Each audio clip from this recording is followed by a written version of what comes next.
Hello everyone, आज आपण partnership final अकाउंटचा problem number 3 बघणार आहोत. तर हा प्रॉब्लेम आपल्याला पेज नंबर 29 वर दिलेला आहे. चला तर मग प्रॉब्लेमला सुरुवात करूया. तर Rucha and Julie are partners sharing profit and losses in their capital ratio म्हणतात. बरोबर आहे. आपल्याला सांगितले की प्रॉफिट अँड लॉस कॅपिटलमध्ये जो काही त्यांचा कॅपिटलचा रेशो आहे त्याच्यामध्ये ते वाटून घेतील. Okay. From the following trial balance and adjustment you are required to prepare final accounts. So हे जे खालील आपल्याला ट्रायल बॅलन्स दिलेला आहे डेबिट साईड आणि क्रेडिट साईडचा, या ट्रायल बॅलन्सवरून आपल्याला ट्रेडिंग अकाउंट, P&L अकाउंट आणि बॅलन्स शीट तयार करायची. तर ट्रेडिंग अकाउंट, P&L आणि बॅलन्स शीट तयार करण्याच्या अगोदर आपण नेहमी काय करतो, तर आपण ॲडजस्टमेंट्स बघतो आणि ॲडजस्टमेंट्स वाचून त्या ॲडजस्टमेंटच्या आयटम्सला टिक करून घेतो, ज्यामुळे आपल्याला प्रॉब्लेम सोडवताना ज्या ॲडजस्टमेंट्स आहेत त्या ॲडजस्टमेंट आपल्याला सोडवायला सोपं जाईल.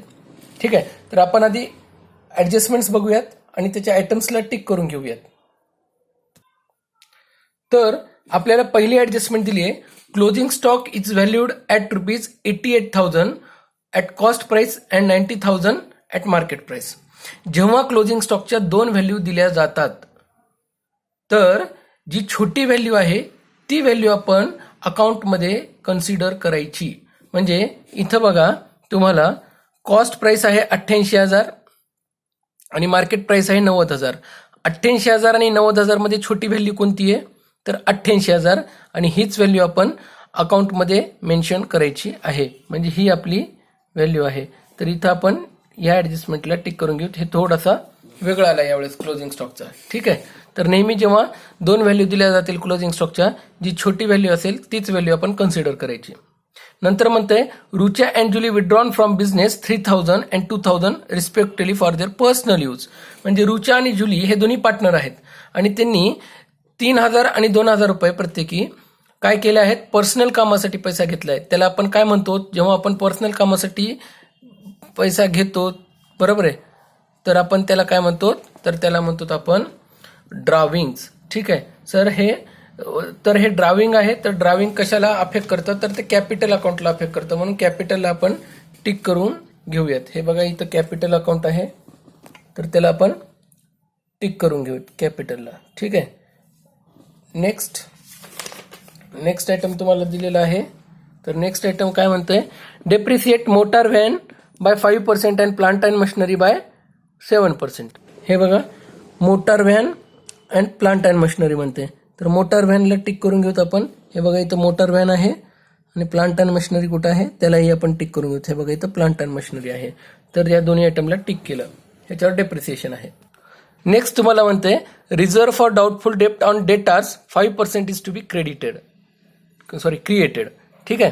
सो सन्ड्री डेटारवर तुम्हाला RDD दिलाय. किती टक्के, 5%. म्हणजे हा RDD कोणता आहे, हा वाला न्यू आहे. आणि प्रॉब्लेममध्ये दिलेला कोणता असतो, ओल्ड. बघूयात. हा बघा, प्रॉब्लेममध्ये दिलेला RDD ह्याला आपण ओल्ड म्हणून कन्सिडर करू. ठीक आहे. तर आपण नेहमी ह्याला RDDला, जे ट्रायल बॅलन्समध्ये दिलं असतं त्याला RDDला ओल्ड म्हणतो. बॅड डेप्ट्स कुठं दिलेला आहे का, तर मला कुठंच इथं बॅड डेप्ट दिसत नाहीये. दिसला असतं तर आपण त्याला ओल्ड बॅड डेप्ट्स म्हणून ट्रीट केलं असतं, पण इथं बॅड डेप्ट्स दिलेला नाहीये. म्हणजे ह्या प्रॉब्लेममध्ये तुम्हाला बॅड डेप्ट्स नाही आहेत. ठीक आहे. ओके. RDD आहे, RDD ओल्ड आहे. RDD ओल्डला आपण लिहून ठेवलंय. नेक्स्ट तुम्हाला काय दिलंय, तर नेक्स्ट तुम्हाला दिलाय आउटस्टँडिंग वेजेस. किती आहेत आउटस्टँडिंग वेजेस, 800 रुपये. तर वेजेसला आपण टिक करून टाकूत आउटस्टँडिंग वेजेसला. हे बघा, इथं दिलेले आहेत वेजेस अँड सॅलरीज, म्हणजे हे वेजेसला ॲडजस्टमेंट आहेत, आउटस्टँडिंग वेजेस. ठीक आहे. 6वी ॲडजस्टमेंट तुम्हाला दिली आहे, goods of ₹6,000 were purchased on credit. Purchased on credit म्हणते, म्हणजे आपण गुड्स परचेस केलं होतं क्रेडिटवर आणि त्याची एंट्री केलेली भेटत नाहीये. म्हणजे आपण एंट्री करायचं विसरलोय. गुड्स परचेस तर केलंय, पण त्याची एंट्रीच केली नाही. म्हणजे अनरेकॉर्डेड परचेस आहेत ते. ठीक आहे. मग रेकॉर्डच परचेस केले पण रेकॉर्डच केलं नसेल तर आता रेकॉर्ड करावं लागेल ना. म्हणून हे कशाला अफेक्ट करणार 6वी ॲडजस्टमेंट, तर परचेसेसला. म्हणून इथं आपण परचेसेसला सुद्धा टिक करून घेऊ. ठीक आहे. ही महत्वाची ॲडजस्टमेंट आहे, थोडीशी वेगळी आहे, म्हणून ह्याला थोडासा स्टार मार्क करून ठेवतो, कारण की आजची ॲडजस्टमेंट आपल्याला परचेसेसवर आधी आलेली नाहीये. ओके. तर ह्या 6 ॲडजस्टमेंट तुम्हाला मुख्यतः प्रॉब्लेममध्ये दिलेल्या आहेत. ठीक आहे. ह्या प्रॉब्लेममध्ये एक चूक सुद्धा आहे. ही चूक सुद्धा आपण जेव्हा प्रॉब्लेम सोडवत जाऊ तेव्हा आपल्याला लक्षात येत राहील, तेव्हा आपण ही चूक सुधारणा करूयात. ठीक आहे. तर आता आपण सगळ्या ऍडजस्टमेंटला टिक केलेलं आहे आणि आता आपण या प्रॉब्लेमला सोडवायला सुरुवात करूयात. या प्रॉब्लेमला सोडवण्यासाठी मुख्यतः आपल्याला लागतं trading account, profit and loss account आणि बॅलन्स शीट. ठीक आहे. तर ट्रेडिंग अकाउंट म्हणजे हा बघा, हा वरचा पार्ट, ह्याला आपण ट्रेडिंग अकाउंट म्हणू आणि इथं जो खालचा पार्ट आहे ह्याला आपण म्हणू प्रॉफिट अँड लॉस अकाउंट. ठीक आहे. हा जो वरचा पार्ट आहे ह्याला ट्रेडिंग अकाउंट ट्रीट करूयात आणि खालच्या पार्टला आपण ट्रीट करू प्रॉफिट अँड लॉस अकाउंट. हा ट्रेडिंग अकाउंट झाला, हा खालचा पार्ट जो आहे हा प्रॉफिट अँड लॉस झाला आणि इकडं आला बॅलन्स शीटचा फॉर्मॅट. ओके. तर फॉर्मॅट आपल्याकडे रेडी आहे. तुम्ही पण फॉर्मॅट रेडी करा आणि माझ्यासोबत प्रॉब्लेम सोडवायला सुरू करा. तर बघूयात आपण one by one items. Book तुमच्या समोर ठेवा, जेणेकरून तुम्हाला प्रॉब्लेम समोर ठेवल्याने मी काय ट्रीटमेंट करतोय हे लवकर लक्षात येईल. ओके. चला तर मग सोडवूया हा प्रॉब्लेम. तर आपल्याला प्रॉब्लेम मध्ये दिलेला पहिला आयटम कोणता आहे, तर पहिला आयटम दिलाय परचेसेस. बरोबर आहे. आणि परचेसेस कुठे येतं, तर परचेसेस रेकॉर्ड केला जातो ट्रेडिंग अकाउंटच्या डेबिट साईडला आणि परचेसेसवर काय आहे आपल्याला ऍडजस्टमेंट दिलेत, त्यामुळे परचेसेस आपल्याला इनर कॉलमला लिहावं लागेल. टू परचेसेस किती आहेत, तर ते आहेत 48,000. ह्याच्यावर ऍडजस्टमेंट आहेत, त्यामुळं ह्याची ऍडजस्टमेंट आपण नंतर बघूयात. ठीक आहे. नंतर तुम्हाला दिलेलं आहे ट्रेड एक्सपेन्सेस. ट्रेड एक्सपेन्सेस म्हणजे काय, व्यापार करण्यासाठी आलेला खर्च किती आहे, तर तो आहे 3,000 रुपये. ट्रेड एक्सपेन्सेस सुद्धा ट्रेडिंग अकाउंटलाच येतात, कारण की ते फॅक्टरीचे खर्च असतात. ठीक आहे. To trade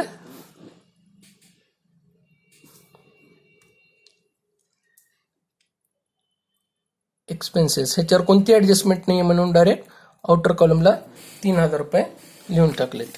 next to salaries म्हणतोय, तर सॅलरीज कुठे येतो, ऑफिस स्टाफला देतो आपण सॅलरीज, म्हणून तो पी अँड एलचा खर्च आहे. पी अँड एल म्हणजे हा खालचा भाग, त्यामुळं सॅलरीज पी अँड एलला. To salaries 4,500. तर परत एकदा रिपीट करतो, तर डेबिट साईडचे ट्रायल बॅलन्सच्या डेबिट साईडचे सगळे आयटम इकडच्या डेबिट साईडला किंवा ॲसेट साईडला रेकॉर्ड होतील. ठीक आहे. आता डेबिट साईडचे आयटम डेबिट साईडलाच किंवा ॲसेट साईडला रेकॉर्ड होतील, तर कोणते आयटम ट्रेडिंगच्या डेबिटला आणि कोणते आयटम पी अँड एलला येतील, तर ट्रेडिंगला सगळे डायरेक्ट खर्च येतात. फॅक्टरी रिलेटेड सगळे आयटम्स सगळे ट्रेडिंग अकाउंटला येतात. ऑफिस रिलेटेड किंवा इनडायरेक्ट खर्च सगळे प्रॉफिट अँड लॉस अकाउंटला येतात. कसे ओळखायचे, कोणते ऑफिसचे खर्च आहेत आणि कोणते डायरेक्ट खर्च आहेत, बघा सोपं आहे. जर एखादा प्रोडक्ट फॅक्टरीमध्ये जात असेल, फॅक्टरीमध्ये प्रोडक्ट तयार करण्यासाठी जर एखादा खर्च येत असेल, तर तो खर्च नेहमी ट्रेडिंग अकाउंटला येतो. आणि तुम्हाला जर वाटत असेल की हा खर्च महत्वाचा आहे, एखादा खर्च महत्वाचा आहे, पण तो इनडायरेक्टली महत्वाचा आहे, तो डायरेक्टली प्रोडक्शनसाठी खर्च लागत नाही, तर तो येतो पी अँड एलला म्हणजेच ऑफिसला. ठीक आहे. तर इनडायरेक्ट खर्च सॅलरीज कोणाला देतो, अकाउंटंट असेल, ऑफिसमधला स्टाफ असेल. ऑफिसमधला स्टाफ हा फॅक्टरीमध्ये जाऊन काम करत नाही, तो इनडायरेक्टली काम करतो, म्हणून त्याची जी सॅलरीज आहेत, तर सॅलरीज काय येतात, ऑफिसच्या लोकांना येतात आणि ते खर्च कोणता आहे, इनडायरेक्ट खर्च आहे, म्हणून ऑफिस आपण प्रॉफिट अँड लॉसला लिहितो. नंतर आहेत वेजेस अँड सॅलरीज. आता बघा, वेजेस अँड सॅलरीज म्हणते. आता इथं पहिल्यांदा शब्द कोणता आलाय, वेजेस. आणि वेजेस कोणाला देतो आपण, लेबर्सला. आणि लेबर कुठं काम करतात, फॅक्टरीमध्ये, म्हणून वेजेस हा पहिला शब्द आहे. त्यामुळे वेजेस आणि सॅलरीज आपल्याला कुठं लिहावं लागेल, तर ते आपल्याला लिहावं लागेल ट्रेडिंग अकाउंटच्या डेबिट साईडला. ठीक आहे. सो वेजेस अँड सॅलरीज, तर मी इथं लिहून टाकतो टू वेजेस अँड सॅलरीज. ठीक आहे. आता वेजेस आणि सॅलरीजवर ऍडजस्टमेंट सुद्धा आहे, त्यामुळे 2,800 मी इनर कॉलमला लिहून ठेवतो. ओके. इनरला लिहून ठेवले. नेक्स्ट कोणता आयटम आहे, तर नेक्स्ट आयटम तुम्हाला दिलाय ऍडव्हर्टाइजमेंट. ऍडव्हर्टाइजमेंट 2 इयर्स म्हणले ब्रॅकेटमध्ये. आता बघा, ऍडव्हर्टाइजमेंटवर तुम्हाला ऍडजस्टमेंट नाही आहे. ऍडव्हर्टाइजमेंटवर कोणती ऍडजस्टमेंट, इथे बघा ऍडव्हर्टाइजमेंटवर तुम्हाला कोणती ऍडजस्टमेंट जरी दिलेली नसली तरी ब्रॅकेटमध्ये लिहिले 2 years, म्हणजे हे 4,000 रुपये जे खर्च आहे ते किती वर्षाचे आहेत? 2 वर्षाचे. आणि आपण ट्रेडिंग अकाउंट किती वर्षाचा बनवतोय? एकाच वर्षाचा, 1 एप्रिल 2018 ते 31 मार्च 2019, म्हणजे आपण एका वर्षाचा ट्रेडिंग अकाउंट बनवतोय आणि आपल्याला खर्च किती वर्षाचा दिलाय? 4,000 रुपये, ते पण 2 वर्षाचा खर्च. मग आपल्याला काय करावं लागेल? सध्या आपल्या अकाउंटमध्ये एका वर्षाचाच खर्च मेन्शन करावा लागेल आणि एका वर्षाचा खर्च मेन्शन करून बाकीचा जो पुढच्या वर्षाचा खर्च आहे तो आपल्याला ॲसेटमध्ये ट्रीट करावं लागेल. त्याला आपण ॲडव्हान्स पेमेंट म्हणतो, त्याला आपण प्रीपेड खर्च म्हणतो. ठीक आहे, तर प्रीपेड खर्च आपल्याला ॲसेटला ट्रान्सफर करावं लागतं. तर ह्याची ट्रीटमेंट कशी होते ते लक्षात घ्या. ह्याची ट्रीटमेंट सुद्धा आपण लगेच करून टाकू.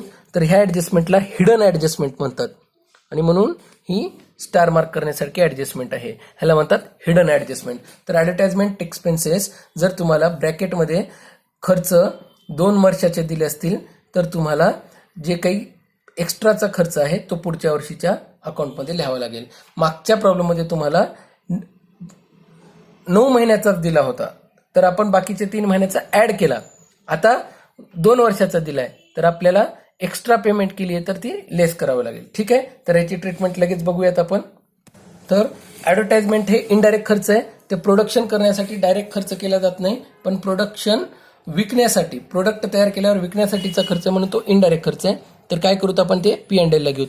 तर मी इथे लिहितो टू ॲडव्हर्टाइजमेंट किती रुपये आहे?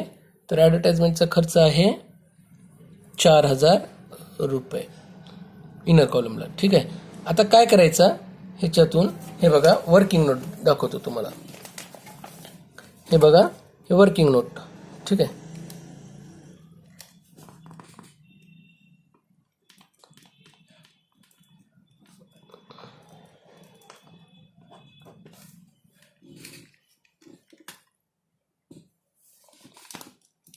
पहिल्यांदा ॲडव्हर्टाइजमेंटचा एक्सपेन्सेस तुम्हाला काढायचा आहे. Calculation of advertisement expenses. ठीक आहे, तर नेहमी जसं आपण करतो. ठीक आहे, तर तुम्हाला ॲडव्हर्टाइजमेंट एक्सपेन्सेस किती वर्षाचा दिलाय? 2 वर्षाचा. तर 2 yearsला किती रुपये लागलेत? 4,000 रुपये. तर आपल्याला काय करायचं आहे? एका वर्षाचा खर्च काढायचा आहे. 1 yearला किती असतील? हे बघा, अशा वेळेस काय करायचं? तिरकस गुणाकार करायचा. ठीक आहे, काय करायचं?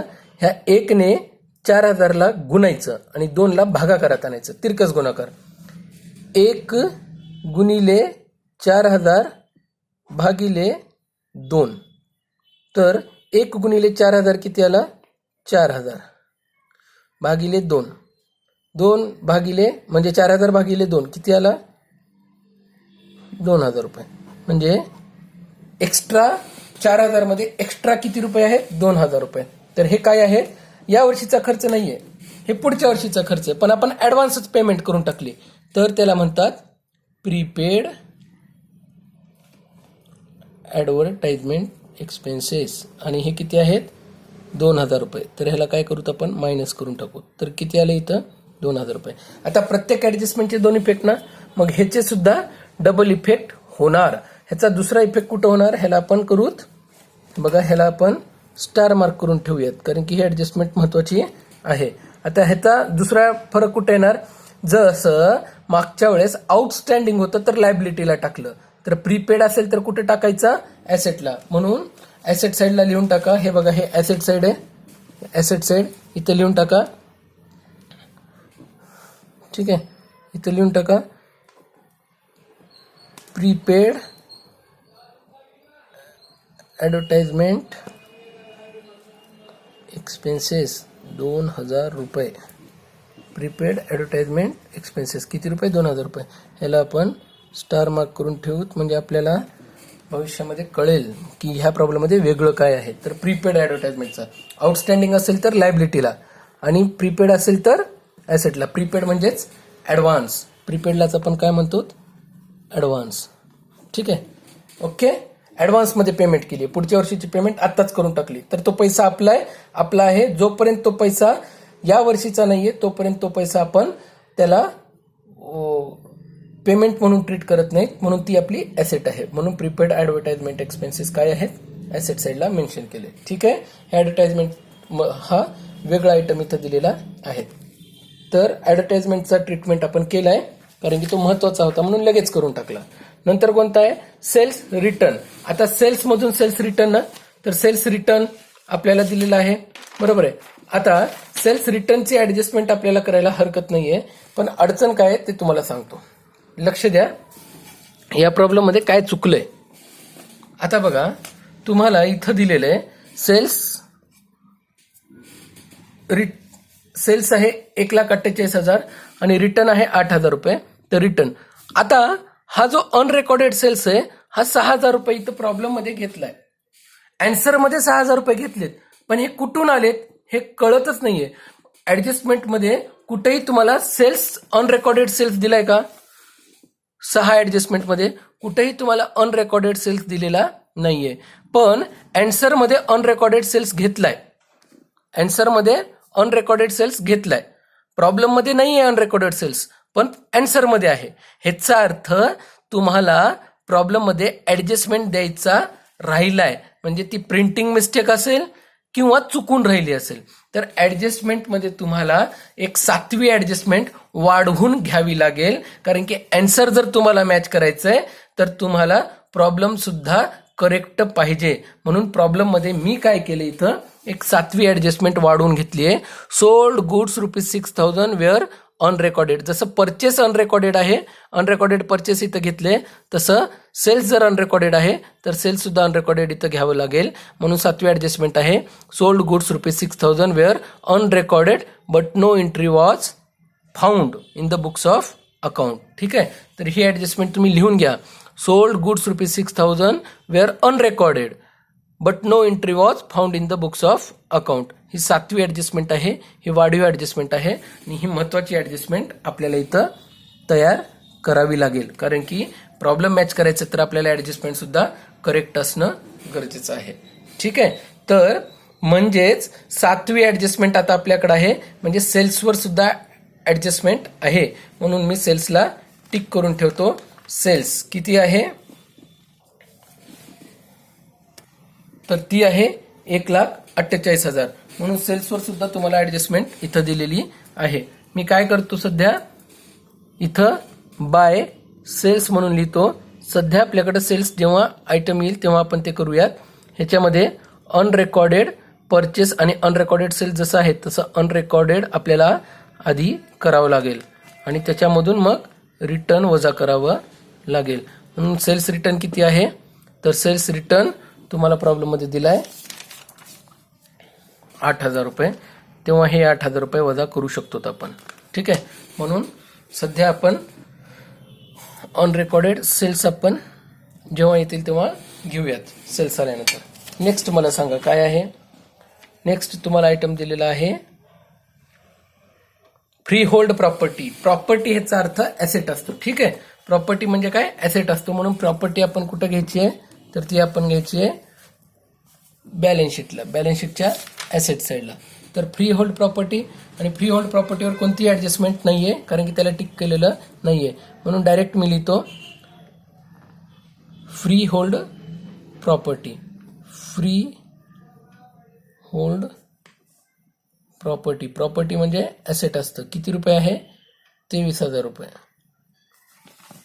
हे बघा, फ्री होल्ड प्रॉपर्टी 23,000 रुपये. ठीक आहे, ओके. नेक्स्ट आयटम बघू. नेक्स्ट आयटम काय दिलाय तुम्हाला, ऑफिस रेंट दिलाय. नावातच आहे ऑफिस रेंट, म्हणजे तो कोणता खर्च आहे, तो खर्च आहे P&L अकाउंटचा. म्हणून ऑफिस रेंट, आणि त्याच्यावर कोणती ऍडजस्टमेंट नाहीये, म्हणून तो ऑफिस रेंट. ठीक आहे, ऑफिस रेंट किती रुपये आहे, ऑफिस रेंट 5,000 रुपये. म्हणून 5,000 रुपये ऑफिस रेंट घेतला.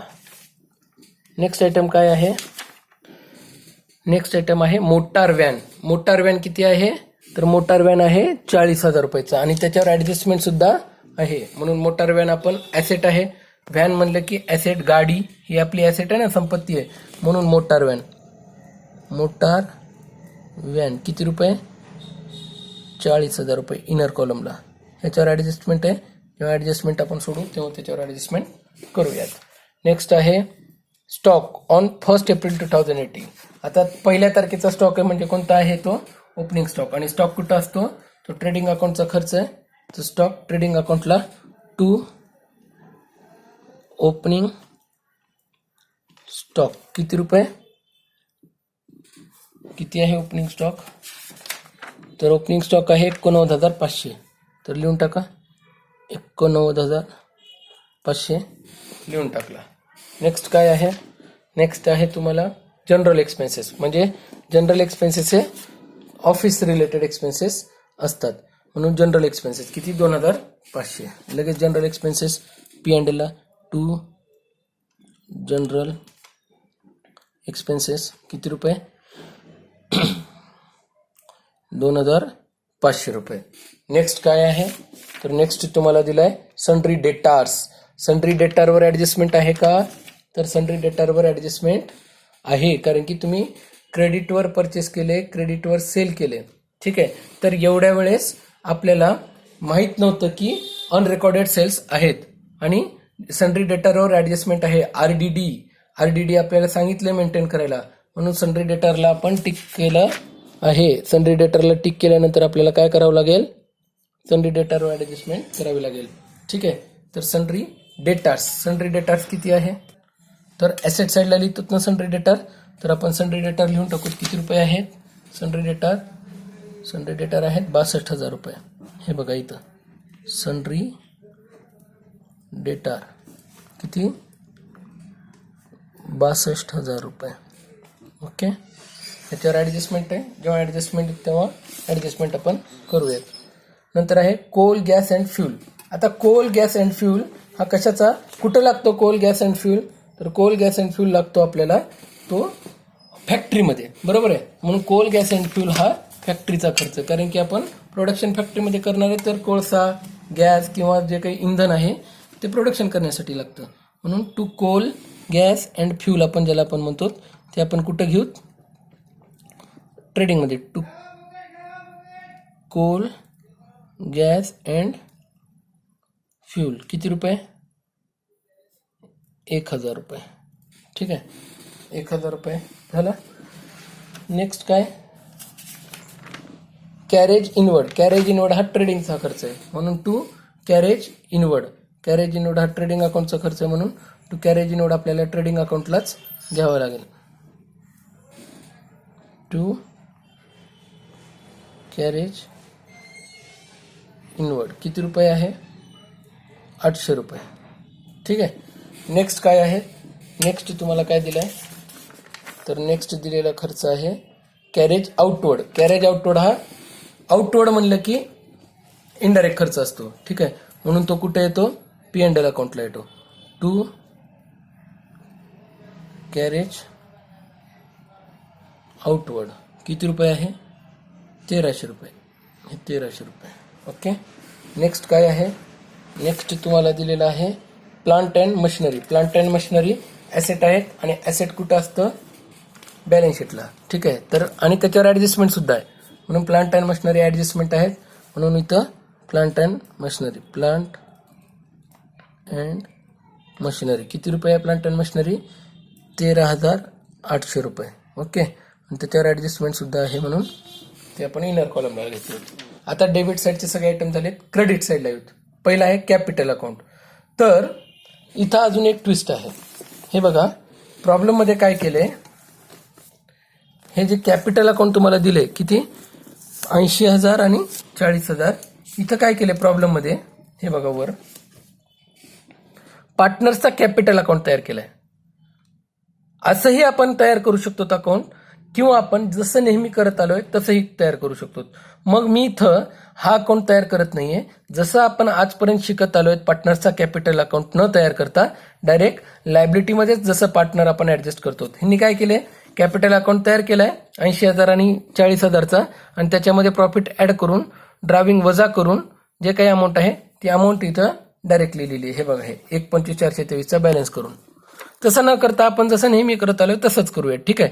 तर मी हा अकाउंट तयार करत नाहीये, आपण डायरेक्टली जसं आजपर्यंत शिकत आलोय तसंच तयार करू. एका प्रॉब्लेममध्ये अकाउंट तयार करायचा, दुसऱ्यामध्ये नाही करायचा, असं करण्यापेक्षा तुम्हाला मी डायरेक्ट जसं आपण आजपर्यंत करत आलोय तसंच करणार आहोत. ठीक आहे. तर मी काय करतो, तुम्हाला जो कॅपिटल दिलाय तो डायरेक्टली लिहितो. ठीक आहे. तर लिहूयात आपण. कॅपिटल किती रुपये आहे, कॅपिटलची हेडिंग करूत आपण आधी. हे कॅपिटल लायबिलिटी साईडला. ठीक आहे.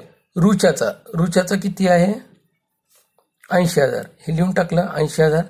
आणि जुलीचा किती आहे, हे जुलीचं किती आहे, 40,000. हे 40,000 लिहून टाकलं, रुच्याचा आणि जुलीचा. ठीक आहे. ह्याच्यामध्ये काय करतो आपण, नेट प्रॉफिट असेल तर ऍड, नेट लॉस असेल तर लेस. बरोबर आहे. आणि त्याच्यामधून काय करतो, ड्राविंग लेस करतो, है ना. हाच फॉर्मॅट आहे. परत नेट प्रॉफिट असेल तर ऍड, नसेल तर लेस, आणि ड्राविंग लेस करतो. बघूत आपण. नेट प्रॉफिट आला असेल तर ऍड करू, नसेल तर लेस करू, आणि ड्रायव्हिंग तर आपण लेस करतोच. ठीक आहे. कॅपिटल झालाय. नेक्स्ट क्रेडिट साईडचा आयटम आहे सन्ड्री क्रेडिटर्स. आता सन्ड्री क्रेडिटरवर ऍडजस्टमेंट आहे. Adjustment number 6. Goods were purchased on credit म्हणते. बरोबर आहे. आणि ऑन क्रेडिट म्हणलं की तो सन्ड्री क्रेडिटरला अफेक्ट करतो, म्हणून सन्ड्री क्रेडिटरला इनर कॉलममध्ये लिहावं लागेल. किती रुपये, 22,000 रुपये. हे बघा, सन्ड्री क्रेडिटर म्हणजे ही आपली लायबिलिटी आहे, आणि ती 22,000 रुपये आपण इनर कॉलमला घेणार आहोत. नेक्स्ट आहे सेल्स. आता सेल्स आलाय. सेल्स किती रुपये आहे, आपण इथं जागा सोडली होती सेल्ससाठी. सेल्स आहे 1,48,000. बरोबर आहे. तर 1,48,000 रुपयाचा सेल्स आहे. नेक्स्ट काय आहे,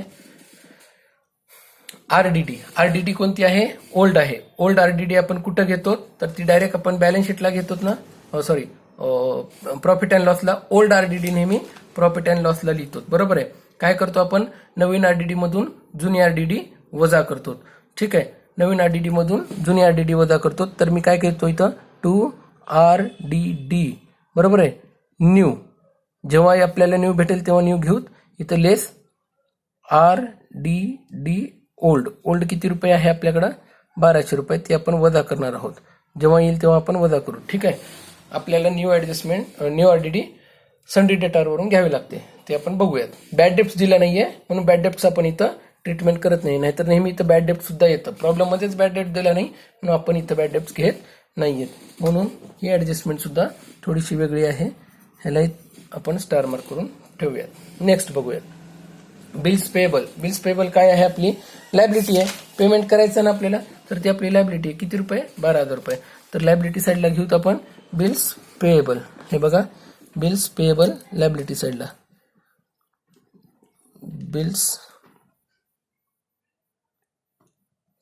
पेएबल किती रुपये, 12,000 रुपये. Bills payable. नेक्स्ट काय आहे, नेक्स्ट आहे परचेस रिटर्न. तर परचेस आहे आपल्याकडं आणि परचेस रिटर्न सुद्धा आहे आपल्याकडं. ठीक आहे. तर अनरेकॉर्डेड परचेस आहे, तर आधी अनरेकॉर्डेड परचेस ऍड करावं लागेल. बरोबर आहे.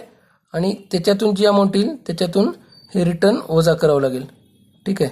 इथं थोडंसं जागेचा प्रॉब्लेम झालाय, पण आपण ऍडजस्ट करूयात त्याला कसं ना कसं तरी. ठीक आहे. तर परचेस रिटर्न किती आहे, तर परचेस रिटर्न आहे तुम्हाला दिलेला, बघा बरं, 6,000 रुपये. म्हणून इथून हे परचेस रिटर्न 6,000 रुपये वजा होतील. तर अनरेकॉर्डेड परचेस आधी ऍड करावं लागेल, त्याच्यातून रिटर्न वजा करावं लागेल.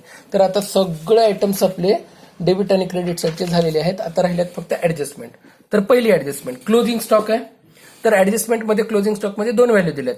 एक आहे कॉस्ट प्राइस आणि दुसरी आहे मार्केट प्राइस. तर कॉस्ट प्राइस आणि मार्केट प्राइस ही व्हॅल्यू घेताना जी लोअर व्हॅल्यू आहे ती व्हॅल्यू नेहमी घ्यायची. ठीक आहे. तर IMP नोट नंबर 1 घेतो मी इथं वर्किंग नोटमध्येच. ठीक आहे. IMP नोट नंबर 1, सॉरी 2 आहे ना. हां,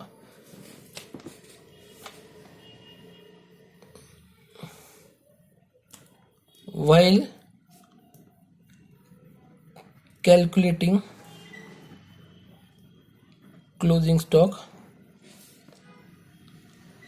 ऑलवेज टेक कॉस्ट प्राइस और market price whichever is less. Okay, whichever is less. While calculating closing stock, always take cost price or market price whichever is less. जी छोटी आहे ती संख्या घ्यायची. ठीक आहे. तर इथं जागा नाही आहे तर थोडंसं वरच्या साईडला मी इथं लिहून ठेवतो. इथं हिअर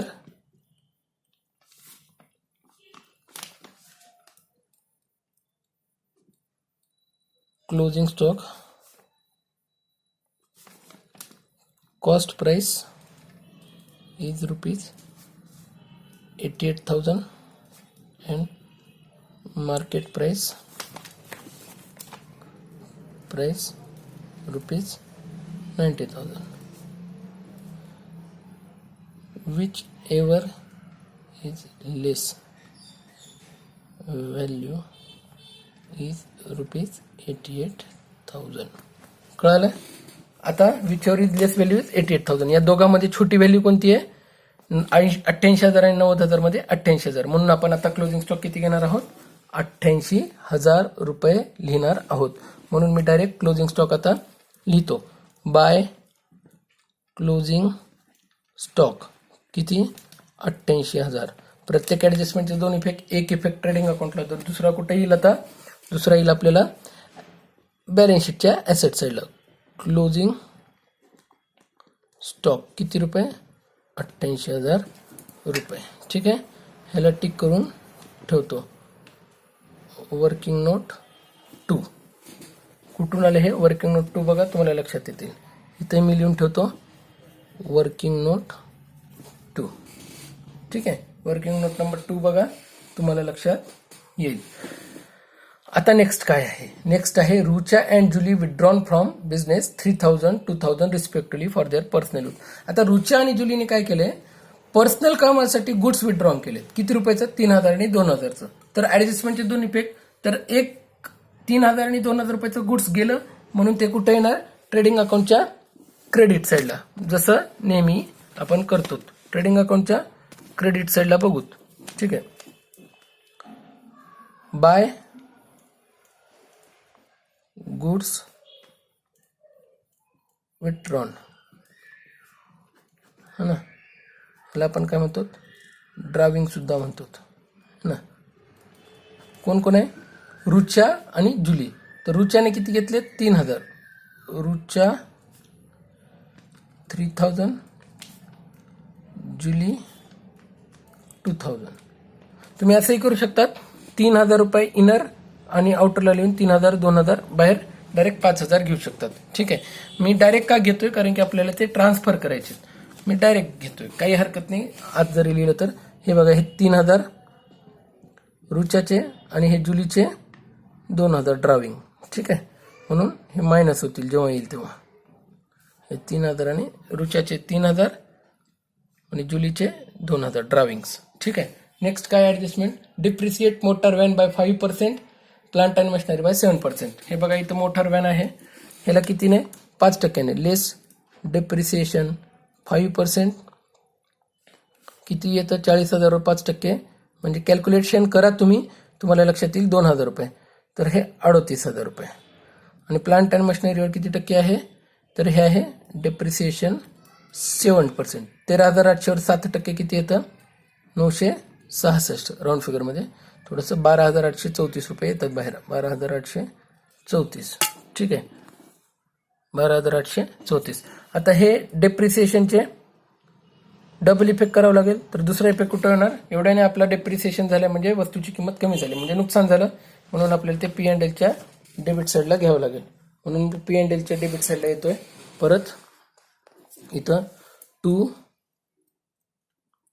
डेप्रिसिएशन ऑन ॲसेट्स किती आहे?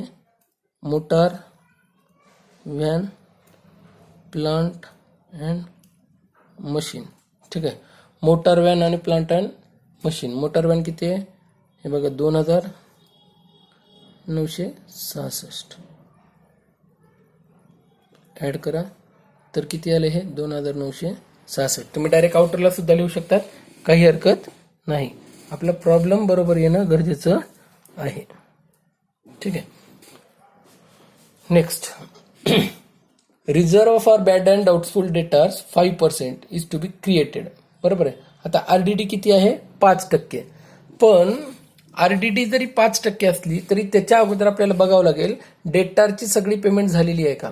डेटारचे काही अनरेकॉर्डेड सेल्स जर असतील आणि जर ते रेकॉर्ड केले नसतील तर डेटारमध्ये ते आपल्याला रेकॉर्ड करावे लागतील. म्हणून आरडीडीची ऍडजस्टमेंट आपण नंतर घेणार आहोत. आधी बघूयात आउटस्टँडिंग वेजेस किती रुपये आहेत. 800 रुपये. वेजेस कुठे घेतले आपण? हे बघा इथं घेतलेले आहेत वेजेस. याच्यामध्ये ॲड आउटस्टँडिंग ना द्यायचेत पण दिले नाही आहेत. ॲड आउटस्टँडिंग अजून दिले नाही आहेत पैसे पण द्यावे लागतील. किती रुपये आहेत? 800 रुपये. मग हे 2800 प्लस 800 किती झाले? 3600. हे 800 रुपये आउटस्टँडिंग आहेत ना. आउटस्टँडिंग म्हणलं की लायबिलिटी साईडला येते. हे बिल्स पेबलच्या खाली आपण लिहून टाकू, तिथे जागा आहे. आउटस्टँडिंग वेजेस किती आहेत?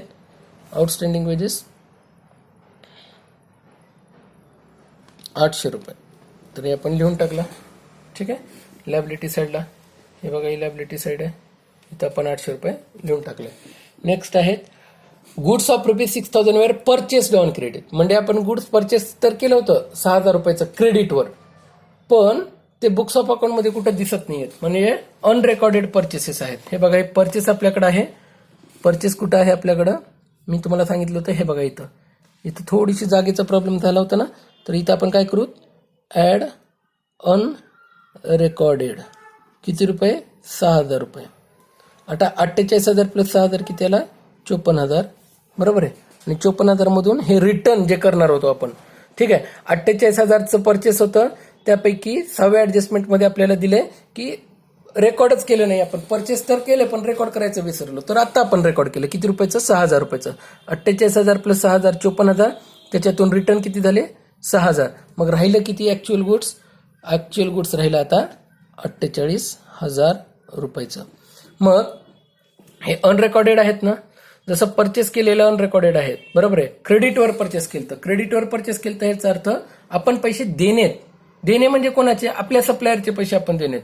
आपण 6000 रुपयाचं गुड्स घेतलं होतं त्याच्याकडून, विसरलो रेकॉर्ड करायचं. मग आता रेकॉर्ड केलं.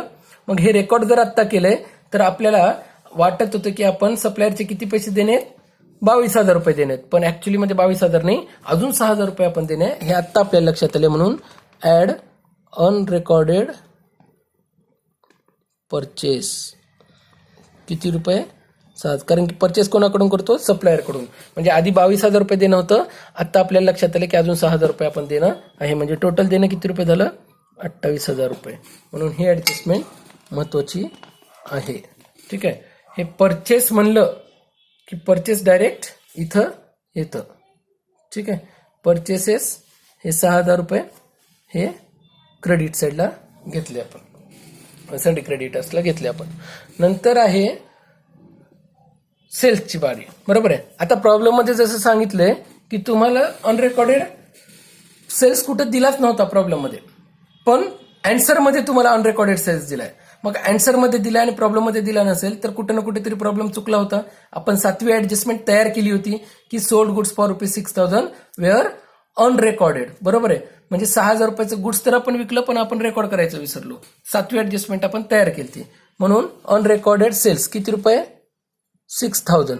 आता किती झालं? एकूण 1,54,000 रुपयाचं सेल्स झालं. त्याच्यापैकी रिटर्न किती झालं? 8,000 रुपयाचं. म्हणजे राहिलं कितीचं? तर 1,46,000 रुपयाचं सेल्स आला ऍक्च्युअली मध्ये. 1,46,000 रुपये. 1,46,000 रुपये. तर लक्षात घ्या, तुम्हाला हे ऍडजस्टमेंट जशी परचेसची आहे तशीच सेल्सची आहे. म्हणून सेल्सला सुद्धा, परचेसला सुद्धा मी टिक करून ठेवतो. इकडं बघा टिक करून ठेवलंय. तसंच इकडं सेल्सला सुद्धा टिक करून ठेवतो. म्हणजे आपल्याला कळेल ह्या प्रॉब्लेम मध्ये वेगवेगळं काय आहे. आता परत तेच सेल्स कोणाला करतो आपण? कस्टमरला. कस्टमर म्हणजे कोण? असा कस्टमर ज्याने उधारीवर गुड्स घेतले, आपण त्याला काय म्हणतो? डेटार्स ना. म्हणून डेटार्सला आपल्याला ऍड करावं लागेल. आपल्याला वाटलं की आपला डेटार किती रुपयाचा आहे? 62,000 रुपयाचा.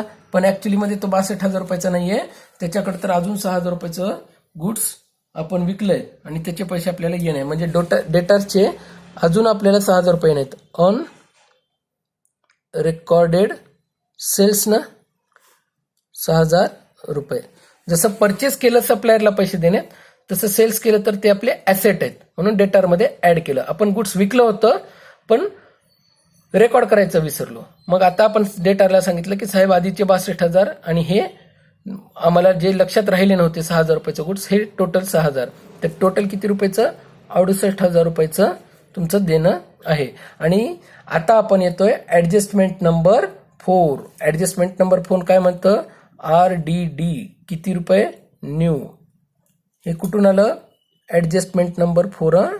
ऍडजस्टमेंट नंबर 4 मध्ये दिले. Adjustment number 4 RDD new. किती टक्के? 5%. आता 68,000 वर 5% कॅल्क्युलेट करा. 68,000 वर 5% जर कॅल्क्युलेट केलात, हे बघा 68,000 गुणिले 5%, तर तुम्हाला कळतं तुमची या व्हॅल्यू येते 3,400 रुपये. एवढे वजा करा 68,000 मधून, हे आलं 64,600. परत तिथं प्रिंटिंग मिस्टेक आहे प्रॉब्लेम मध्ये, तर त्याला करेक्ट करून घ्या. इथं व्हॅल्यू किती येते? 64,600. 68,000 मधून जेव्हा 3,400 जातात तर किती येतं? 64,000 रुपये. ही व्हॅल्यू टिक करून का ठेवतोय मी? कारण की इथं प्रॉब्लेम मध्ये चुकली आहे ही व्हॅल्यू, तर ही व्हॅल्यू आपण करेक्ट करून घेतली. 64,600 रुपये. ठीक आहे, थोडंसं स्पष्ट दिसावं म्हणून ह्याला व्यवस्थित टिक करतो वरच्या साईडला. 64,600 रुपये ही व्हॅल्यू आहे. ओके, आता 64,600 रुपयाला आता हे RDD काय करतो आपण? न्यू RDD मधून ओल्ड RDD वजा करतो ना. न्यू RDD किती आहे? 3,400 आणि ओल्ड RDD किती होती? तर 1,200 रुपये. हे बघा ओल्ड RDD आणि न्यू RDD. मग 3,400 मधून 1,200 रुपये वजा करा बरं. किती येतं? 3,400 मधून हे न्यू RDD आता कॅल्क्युलेट केली आपण, त्याच्यामधून 1,200 वजा केलं तर किती आला? 2,200 रुपये. बरोबर आलं. प्रत्येक ऍडजस्टमेंटचे 2 इफेक्ट बरोबर आहे. ही ऍडजस्टमेंट होती न्यू RDD ची. 3,400 इथं आणि 3,400 हे बघा इथं सुद्धा आलं. ओके, आता काय राहिलंय प्रॉब्लेम मध्ये? मला वाटत नाही आता काही राहिलेलं आहे. आता आपण सगळे ऍडजस्टमेंट केल्यात, व्यवस्थित केल्यात, कुठंही आपण ऍडजस्टमेंटमध्ये कॉम्प्रोमाइज केलेलं नाहीये, काही ऍडजस्टमेंट सुटलेल्या नाहीयेत. तर आता आपल्याला काय करायचंय? प्रॉब्लेम मॅच करायचा आहे. तर आता आपण प्रॉब्लेम मॅच करण्यासाठी काय करणार आहोत? क्लोज करणार आहोत. तर बघूयात. हे ट्रेडिंग अकाउंटच्या क्रेडिट साईडची टोटल किती येते? ट्रेडिंग अकाउंटच्या क्रेडिट साईडची टोटल तर बघा बरं किती येते. तर येते आपल्याला ट्रेडिंग साईडच्या क्रेडिट अकाउंटची टोटल 2,39,000. लिहून टाकलं 2,39,000. ह्याच्यामधून सगळे डेबिट साईडचे खर्च वजा करा. हे सगळे खर्च वजा केला तर इथं बॅलन्स किती येतं? बॅलन्स येतं आधी 2,39,000 टोटल सगळे दोन्हीकडे लिहून घेऊन इथं बॅलन्स उरतं आता 93,100. म्हणजे हे काय आपला to gross profit carry down है ना. हाच ग्रॉस प्रॉफिट कॅरी डाऊन आपण काय करतो? इथं broad down by gross profit brought down. किती रुपये? 93,100. आपल्याला कोणताही इन्कम आलेला नाहीये P&L मध्ये, म्हणून एकच आयटम आहे पण ती मोठी संख्या आहे, त्यामुळे इथं 93,100 टोटल 93,100 टोटल वजा करून टाकू सगळे खर्च वजा केले तर नेट प्रॉफिट येतो आपला 72,634 टू नेट प्रॉफिट. बरोबर आहे.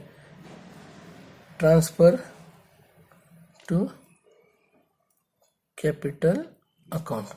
आता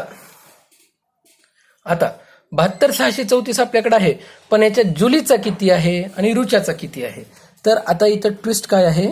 रुच्या आणि जुलीचा ट्विस्ट काय आहे?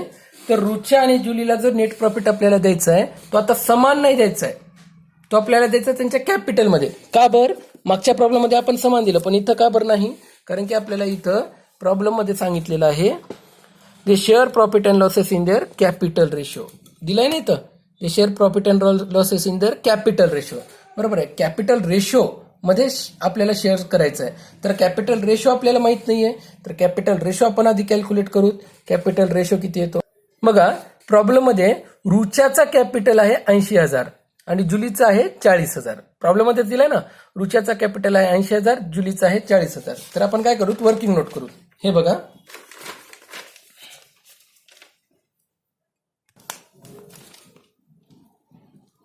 कॅल्क्युलेशन ऑफ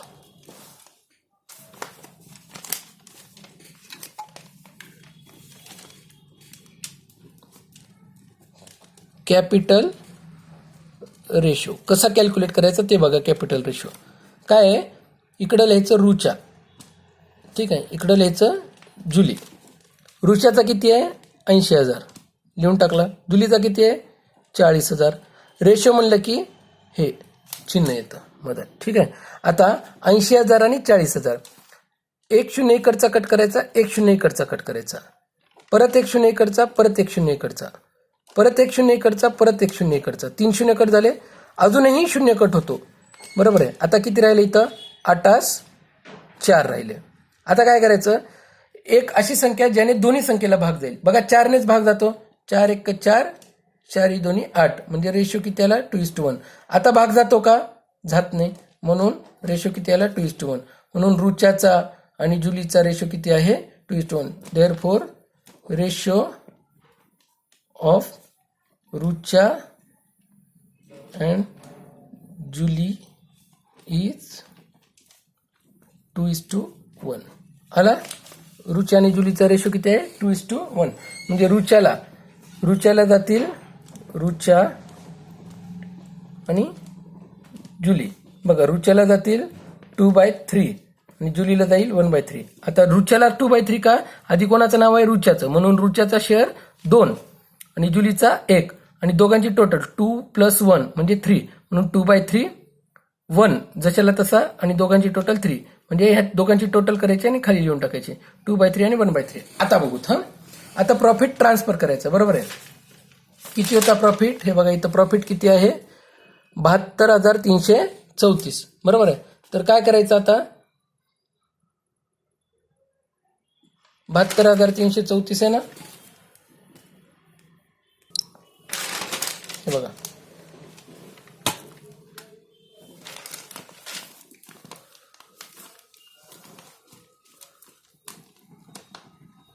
कॅल्क्युलेशन हे इथं महत्वाचं आहे. Calculation of net profit transfer to partners, ठीक आहे. आता मला नेट प्रॉफिट सांगा किती आहे, 72,634. बरोबर आहे. आधी रुच्याचं बघतो. रुचा 72,634 गुणिले 2/3, जुलीचा 72,634 गुणिले 1/3. कॅल्क्युलेशन करा. कॅल्क्युलेशन केल्यानंतर तुम्हाला जी व्हॅल्यू भेटते, तर ती व्हॅल्यू कोणती आहे, ती व्हॅल्यू भेटते 48,423 जुलीचा आणि 24,211 जुली, सॉरी रुच्याचा 48,423 आणि जुलीचा 24,211. कॅल्क्युलेशन केल्यानंतर व्हॅल्यू भेटते. म्हणजे रुच्याचा कॅपिटल किती, रुच्याच्या कॅपिटलमध्ये किती जाईल 48,423, जुलीच्या कॅपिटलमध्ये 24,211 ह्या रेशोप्रमाणे. आला. तर आता रेशोप्रमाणे आपल्याला वाटायचं आहे, तर लिहून टाकूत आपण. रुच्याच्या ह्याच्यात किती आला आता 48,423. बरोबर आहे. आणि जुलीचा किती आला 24,211. ट्रान्सफर करून टाकूत. हे बघा नेट प्रॉफिट आहे ना, म्हणून ॲड होईल. आता परत तेच ॲड नेट प्रॉफिट 48,423. बरोबर आहे. 48,423 आणि इथं ॲड नेट प्रॉफिट ना, नेट प्रॉफिट किती 24,211. आता 80,000 प्लस 48,423 येतं 1,28,423 वजा 3,000 जर केलं तर किती आला 1,25,423. ठीक आहे. इथं 40,000 प्लस 24,211 तर इथं 64,211 वजा 2,000 जर केलं तर इथं 62,211. आता सगळे आयटम झालेले आहेत. तुमची बॅलन्स शीट टॅली होणं गरजेचं आहे. एकदा तुम्हाला पुस्तकातलं दाखवून देतो. हे बघा पुस्तकामध्ये बरोबर आलं 1,25,423 62,211 डायरेक्ट घेतलं त्यांनी इथं व्हॅल्यू इथं कॅल्क्युलेशन करून. ठीक आहे. आपण काय केलं आपण डायरेक्ट इथंच घेतलं 1,25,423 62,211 जसं आपण नेहमी करत आलो तसं. आता बघा बॅलन्स शीट टॅली होते का तर बॅलन्स शीट टॅली झाली तर प्रॉब्लेम बरोबर आहे. तर बॅलन्स शीटमध्ये लायबिलिटी साईडची टोटल येते 2,28,434 आणि ॲसेट साईडची येते 2,28,434. इथं आपला प्रॉब्लेम टॅली होतो कारण की बॅलन्स शीट टॅली म्हणजे प्रॉब्लेम बरोबर म्हणून इथं हा आपला प्रॉब्लेम संपतो.